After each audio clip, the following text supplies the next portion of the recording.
Good evening, good morning, good night, wherever you're watching this transmission. It is I, Mike Martins, bringing you an American housing disaster coming soon to a theater near you. Most of America, or parts of America, pockets of America, should we say, is still recovering from 10-year ago crash.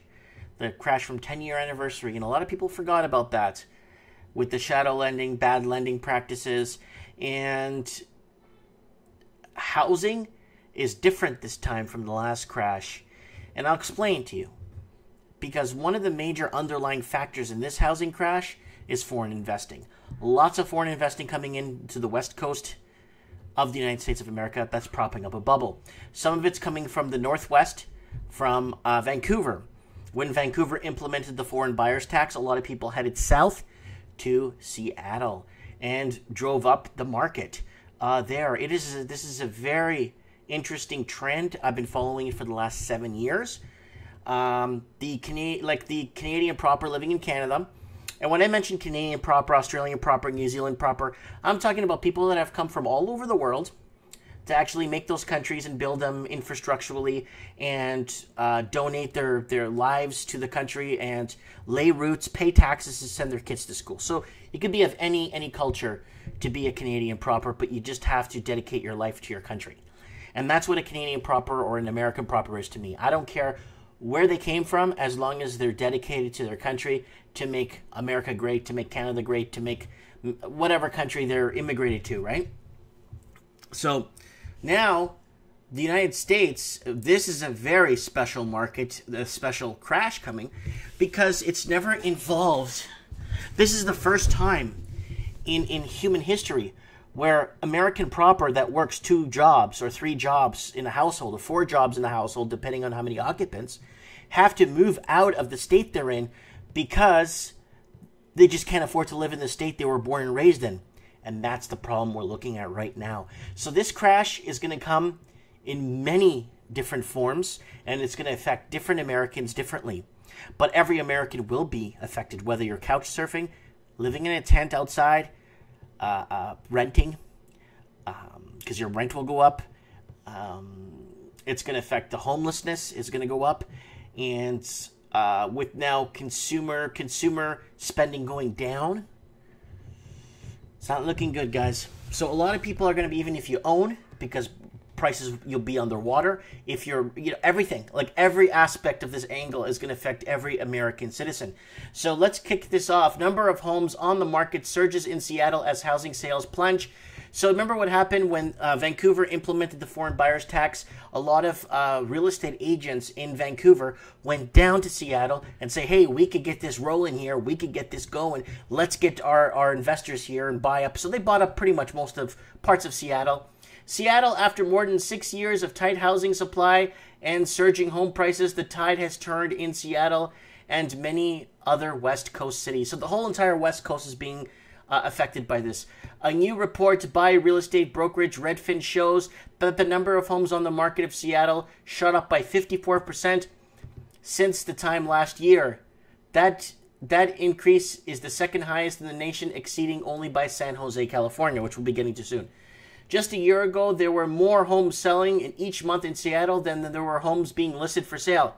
That's what happened a year ago when they implemented the foreign buyers tax, which caused the number of homes on the market to dip dramatically. But this year, fewer homes are selling. On sales are no longer outnumbering the new listings every month, the report says.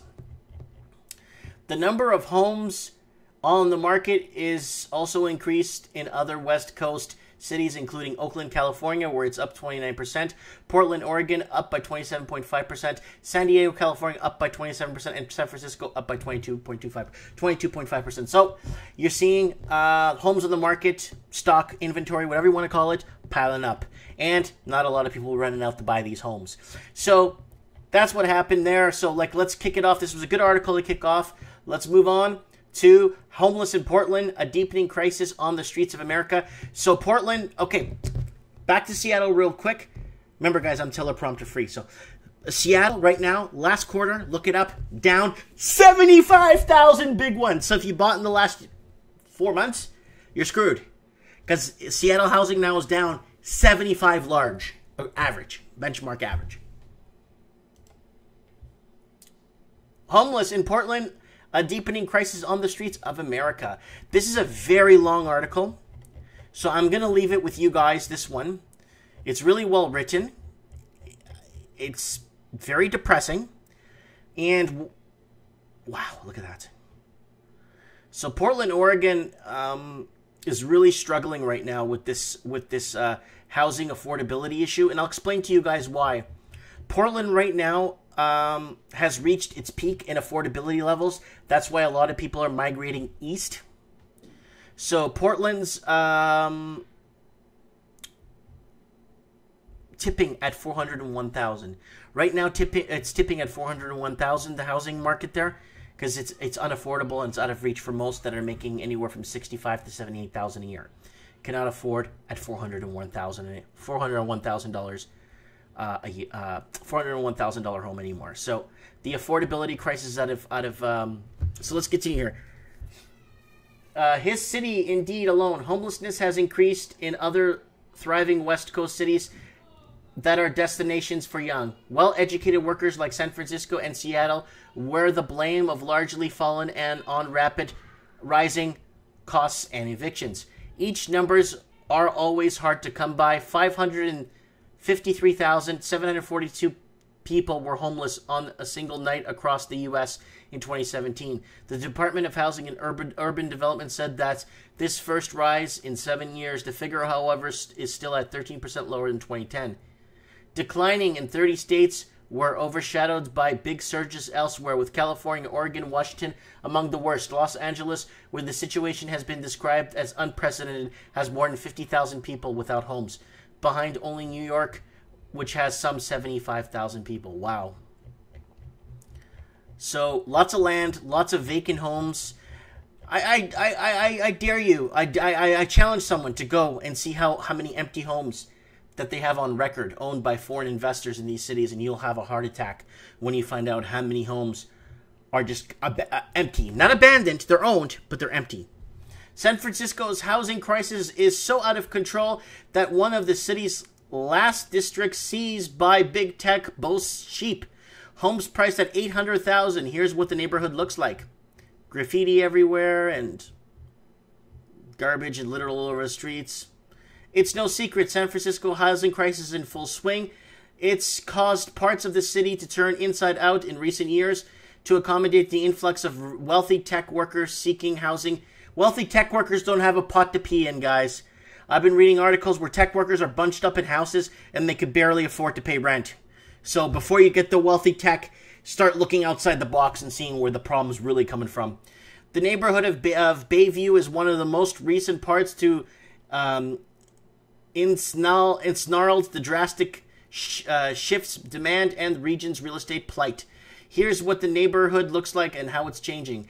At San Francisco's southeast corner of the suburban-like district of Bayview. I've been there many times. I used to drive down. So this is a very long article too, guys. I'm not going to get into the whole thing. Welcome to the neighborhood of Bayview. That's where it's located here in the San Francisco area. It's by Hunters Point. And there's the Bayview area here. There has roots in the maritime economy, but more so historically in the butcher industry. Bayview was originally called Butchertown. Due to animal slaughter ban issued by the city, butchers in the late 1800s were pushed to the outer limits of San Francisco to keep the smells and sounds of other aspects of the gory business away from the city dwellers. So they settled in what is now Bayview. Bayview's sister neighborhood, Hunters Point, became a booming commercial shipyard for serving naval bases in the World War II era. That's awesome. Look at that. But when the Navy decommissioned in 1974, the hustle and bustle surrounding the district began to die down. On top of that, Bayview had no direct transit lines connecting the district to the inner city until 2007. The area's isolation from the center of San Francisco contributed to slump in the economy. Criminal activity began to mar the neighborhood, resulting in some of the highest rates of homicide and drug use in the city. But the area's isolation also allowed a deep sense of community to develop among Butchertown's residents. and it's feeling that has endured today. Residents still stop and chat with each other on the street, a gesture rare in parts of San Francisco. The addition of the T3 light rail in 2007 spurred what will become the start of revitalizing the community. The public transit lines, the first connect the district and the city center. That's pretty cool. As a result, more San Francisco housing developers and high earning tech workers that inevitably follow have turned their wolfish eyes on the waterfront district, spelling rising housing prices and other significant changes for the community. In fact, housing developers have already begun to swoop in the past year. Several upscale housing units were in motion in San Francisco's abandoned shipyard, Hunters Point. Before reports revealed that the areas near the new condos may still be contaminated with leftover toxic material, some people were willing to spend around $1.5 million a pop to live in the former nuclear test site. From now, though, developers have to wait until the Navy can prove that the area is clean and safe before they can continue developing. Bayview's proximity to the contaminated zone hasn't helped public precipitation of the area. Some worry that the kind of exposure to radiation can lead to serious health issues, but that hasn't stopped newcomers from moving in. Ooh, Jenny Wu selling this property. Jenny Wu. The once predominantly African American community is fighting to maintain its hold on the neighborhood as easy access to the city's financial district and new housing development threaten to draw in wealthy newcomers and push out veteran residents. Which is what happened in Mission District in north of Bayview long time. Bayview residents witnessed the changes and are now up in arms about defending their own turf. We have to make sure that opportunity that comes is available to the people who have been here forever, said Bayview resident Shaman Walton. The situation has set tensions high. And that's why a lot of people are leaving the state of California because of this. A photo of the series installed in the transit shelters along the T3rd Street line featuring portraits of Bayview residents sparkled controversy recently because it included the portrait of a white man who's been on a Bayview resident for 8 years. Detractors said that his inclusion perpetuated the very gratification that Bayview community is trying to fight. So there was a picture of a white man here, so they had to take it down. It's white's no good, right? And their concerns regarding the newcomers taking over the neighborhood are valid. The neighborhood's home prices have already begun to skyrocket and area becomes more desirable for home buyers. In 2014, a home not pictured in Bayview was priced at $599 and it ended up selling for $300,000 over asking price. Wow.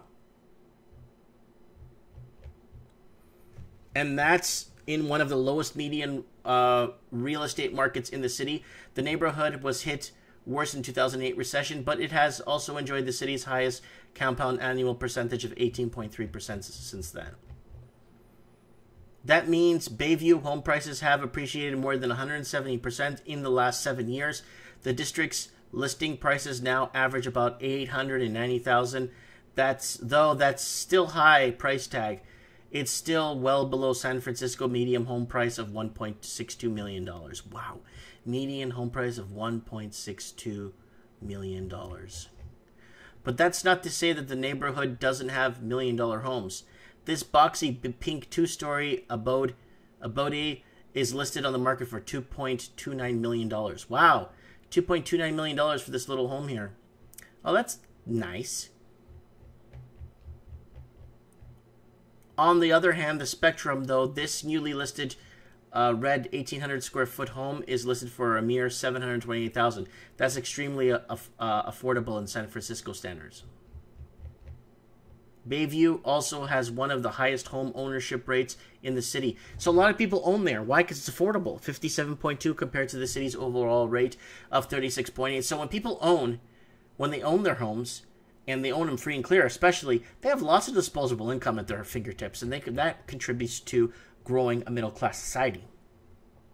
That means that there's more permanent set residents in Bayview than other parts of the city, which tend to foster the greater sense of community that would temporary renters. The neighborhood identity is steeped in the Bayview business community, as well as specifically along the lively 3rd Street corridor. Though most 3rd Street storefronts I passed were occupied, there were also vacant buildings and parking lots dotted around the block. Most were encircled by wired fences sporting signs forbidding trespassing.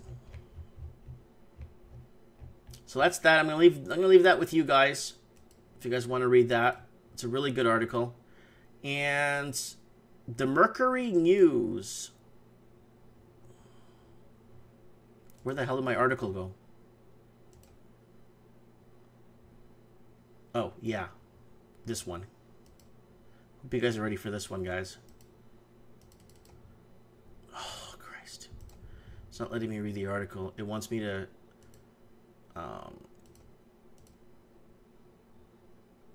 turn schools... Oh, man, I really want to read this article. Teachers are looking to live inside schools now. It's not letting me read the article, guys. It says, turn schools into teacher housing. Unique idea sparks backlash in Bay Area community. So teachers are having a really tough time living in San Jose, a local... I can't read it, guys. So they're taking schools, and they're actually looking for a place for teachers to stay because they can't afford to live in the housing. By the numbers, San Jose affordable housing shortage. Here it is from October 3rd. 64 last year, San Jose mayor unveiled an ambitious plan to build 100,000 new below market and other 15,000 market rate homes by 2022. This is all... I'm not even going to bother reading this. Let's move on. Housing crisis impacting the city and country, employees survey reveals. So those who work and serve the city and the county of Santa Cruz are being impacted by the housing crisis. So what other city have I mentioned that's being impacted? Sydney, Australia. Police officers, surgeons, doctors, nurses, a garbage collection, a mailman can't afford to live in the city of Sydney. So they had to build housing, a special condominium just for them to live in because they just can't afford to live. They can't afford to live in the cities that they're serving. Are being impacted by the housing crisis, according to the UC Santa Cruz researchers who surveyed nearly 500 people, latest installment of the ongoing community-based effort to document how people are coping with the rising costs and limited availability.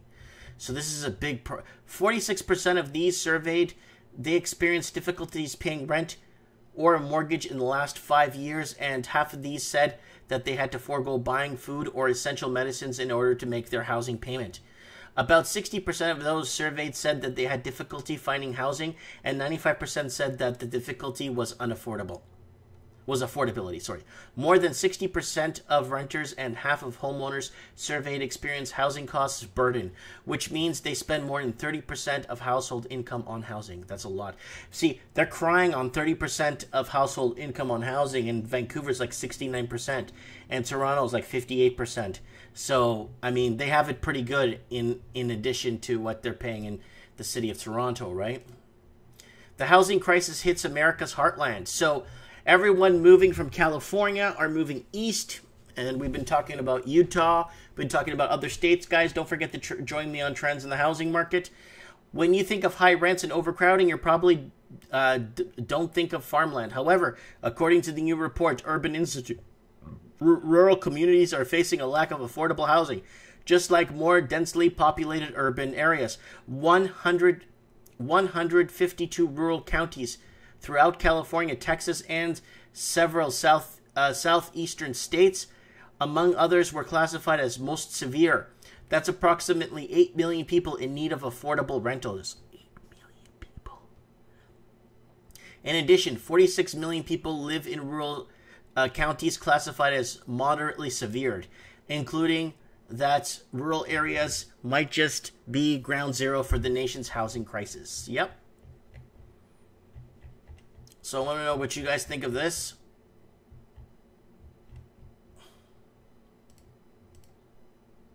Rewired. Open commentary. Everything impacting the U.S. housing economy. The opinions expressed here represented by authors alone. Two-sitting housing boom hits Nevada. So Nevada is, we talked about this, the state of Nevada, Las Vegas, and older Las Vegas, and Southern Nevada's artificial housing crisis. So guys, if anyone learned anything that is happening right now, to see what happened to Seattle, they're starting to realize it real quick in a heartbeat up there. So people now in Nevada, housing is reached a median price of about $300,000 to $350,000. Now, another one that's being hit hard is Utah. Utah's quality of life drop, housing costs among the top concerns.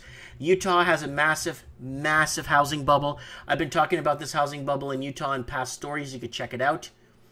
In our opinion, highly densely housing will be the future of Utah. So what they're going to do is going to tear down 3-4 bedroom homes and start building high-density housing, and that's going to be horrible. It's going to put a stress on the infrastructure, and it's going to just start shooting up the cost of living. And because, oh, well, a condo should be cheaper than a house, let's just raise a family in a one-bedroom condo. And that's where people are going to be headed. That's where people are headed right now. And World Socialist website, it says, New York City affordable housing crisis continues to worsen. Yesterday's report, a new report issued by the Office of New York City Comptroller Scott Stringer documents staggering decline the availability of affordable housing in the United States' largest city. Based on data, U.S. Census Bureau's 2017 Housing and Vacancy Survey, the report found that between 2005 and 2017, close to 5,425,000 housing units with rents of $900 per month or less, which is considered affordable in New York City, were lost. Wow, that's a lot of housing. In 2005, nearly 3/4 of rental apartments went from $900 in 2017 dollars. Over the same dozen-year period, the number of high rent units above $2,700 per month rose more than 111,000, a fourfold increase. Wow. So they're working on affordable housing there, but they can't, it's not that there's a lot of underlying things here happening. So if you watch my channel, you'll know what I'm talking about. Housing crisis spurs some to consider old cruise ship as isolation to house the needy. Look at this. So they're going to build a homeless shelter. Let's see if it's here.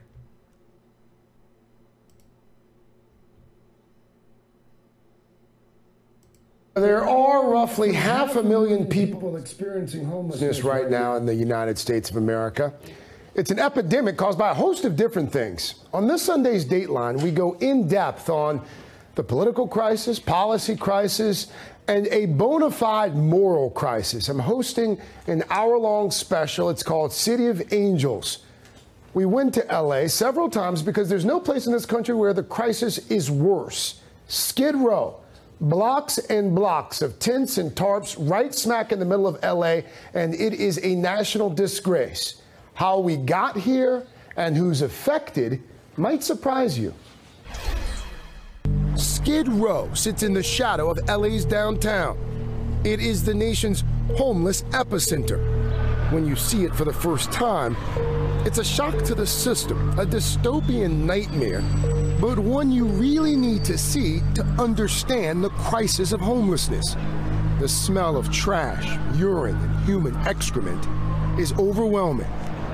You get used to this? People sleeping on the streets. Do I get used to it? Yeah. Where else are they gonna go? Few Angelinos set foot in Skid Row, but Christopher Mack walks these streets every day. Since 2003, he's been a community outreach worker, helping the homeless connect with services and government assistance. We walked with him through Skid Row's 50 square blocks of tarps and tents. People laying on the ground. 50 square blocks? That's a lot. I think the city of Vancouver is like 25 square blocks. 50 square blocks? Should not be acceptable. It's hard not to get depressed about this. And I've only been here for a day. I know. Stephanie Caskey Gamer is president, and she's the CEO of LA Family Housing. Stephanie, it's good to see you again. Thanks for your... That's that. Wow. I know California has been in really, like, especially the ones that it could afford to move. So they're saying over 6 million people in the last article I read for you guys a few days back. 6 million people have already left California. 6 million. So that's a lot of people leaving California. America's affordable housing crisis isn't just hitting cities. So it's hitting America's well-documented affordable housing crisis is often framed in terms of big urban areas where housing and living costs are sky high, and rapid gentrification pushes rents and prices up and lower income residents out. But the affordability crisis is also playing out across rural America. It's more spread out and driven by different factors, but it's no less devastating. Wow. Rural counties defined by the Urban Institute that qualifies for U.S. Department of Agriculture housing programs were ranked by 7 factors, including high rates of population growth, high rates of poverty, low vacancy rates, and high unemployment rates. Those scoring on 4 or more of those factors were identified as having the most severe needs. Here's a map here. So less severe, moderately severe, most severe. So look at the black in California. Wow. You see, look at Alaska. Wow. Look at this. Look at King County and see. Look at King County and the Seattle area right there hit. Portland, Oregon hit. San Francisco area here all the way down. LA County hit. San Diego hit. Wow. Wow. Wow. Wow. Wow. Wow. So this is a really good image to have. To look at, to kind of understand where the zones of pain are in the United States of America. Low-income housing tax credit is a key federal tool to encourage affordable rental housing, but Scally warns about the danger of being too reliant on one program that is subject to the whims of the economy. Wow. They're saying manufactured housing could be a way. The damn thing looks like a concentration camp. Holy crap.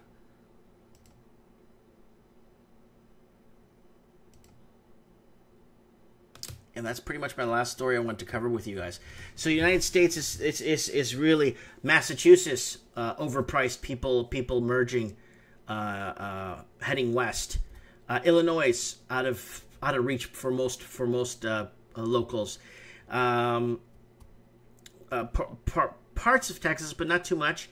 It's mainly Arizona state. New Mexico is still affordable, but Arizona, Nevada, and Utah, and I think a little bit of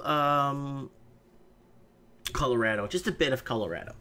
Let me know what you guys think in the comments below. I would like to know. American housing disaster, full front. It's coming down, people. And when the American proper that actually work in these cities and actually pay taxes leave, it becomes a bigger problem, because then the cities aren't getting that income from their taxes and their property taxes, and that income disappears for the city. And it's going to start. It's a perfect storm. It's a perfect storm. I've been calling it a perfect storm for the last couple of years now, with the amount of underlying things that are happening that the average American just doesn't know, right? Heck, I don't even know, man. And it's watching it unfold as we go along, with the fake news going out and massaging investors, telling them that everything is going to be all right.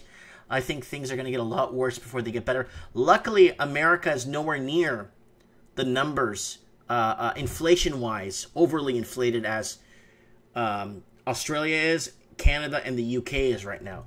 So America is kind of aggregated against it, because it's not as nuts as those other countries right now. Because those other countries basically didn't really see a crash in 08. They kind of saw a little bit of a dip, but anyways, let me know what you guys think in the comments below. What is happening in your neck of the woods if you're in America? And don't forget, guys, to subscribe to my channel. I got trends in the housing market I've been doing for years now, every Wednesday. and Mike in the Night on Saturdays. Add me to Skype, Mike Martins 1980. Please add me to Skype if you guys want to be on the show. Everyone's welcome on my show. All points of views are welcome. And Canada housing crash. Look, New Zealand discusses housing crisis. Ireland housing disaster. So it's getting out of control. And I got my rants and lifestyle day to day. Expensive groceries. I talk about just stuff, you know. And game store business from scratch. This is my game store that I own here in the little town I moved to. Starting a business from scratch and living the dream. I left the big city and to move into a small town because the city I was living was severely unaffordable. It was affordable, but I'm not spending $2 million on a house that's realistically worth $300,000. Let me know what you guys think in the comments below. It's all bang for your buck, people. Mike Martins here. Thanks for watching.